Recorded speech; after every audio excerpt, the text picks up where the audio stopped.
Once upon A time in ইন্ডিয়ার এর সর্বশেষ পর্বে আমরা একজন নবজাতক রাজপুত্রের সাথে দেখা করি।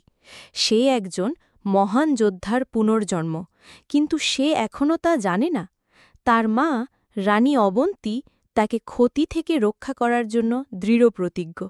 তাই তিনি তাকে দেবতা, নশ্বর এবং পরলোকের জগতে তীর্থযাত্রায় পাঠান তার আসল ডাক খুঁজে পেতে। পথে তার সাথে একটি কথা বলা তোতা পাখির দেখা হয়, যে তার পথপ্রদর্শক হয়। তার সাথে একজন রাক্ষস রানীরও দেখা হয়, যে তাকে বিয়ে করতে চায়, এবং সেই একজন দুষ্ট জাদুকরের সাথে লড়াই করে, যে তাকে হত্যা করার চেষ্টা করছে। এই সব কিছুর মধ্যে দিয়ে রাজপুত্র সদয় এবং করুণাময় থাকেন। এমনকি যখন রাক্ষস রানী তাকে তার ক্ষমতাকে মন্দ কাজে ব্যবহার করার জন্য প্রলব্ধ করে। শেষ পর্যন্ত রাজপুত্র তার আসল ডাক খুঁজে পান এবং ভগবান বিষ্ণুর পুনর্জন্মে পরিণত হন।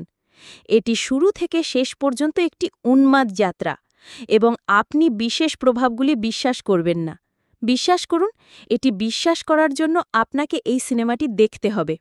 ছবিতে অভিনয় করেছেন রানা দাগ্গুবতী, তৃষা কৃষ্ণান এবং মীনাক্ষী চৌধুরী। এটি লিখেছেন সাই মাধব বুড়া, শ্রীনিবাস গাভিরেড্ডি এবং বাসুদেব মন্নেপ্পা গাড়ি, আর এটি পরিচালনা করেছেন মল্লিদি বাশিষ্ঠা। এটি একটি মাস্ট ওয়াচ।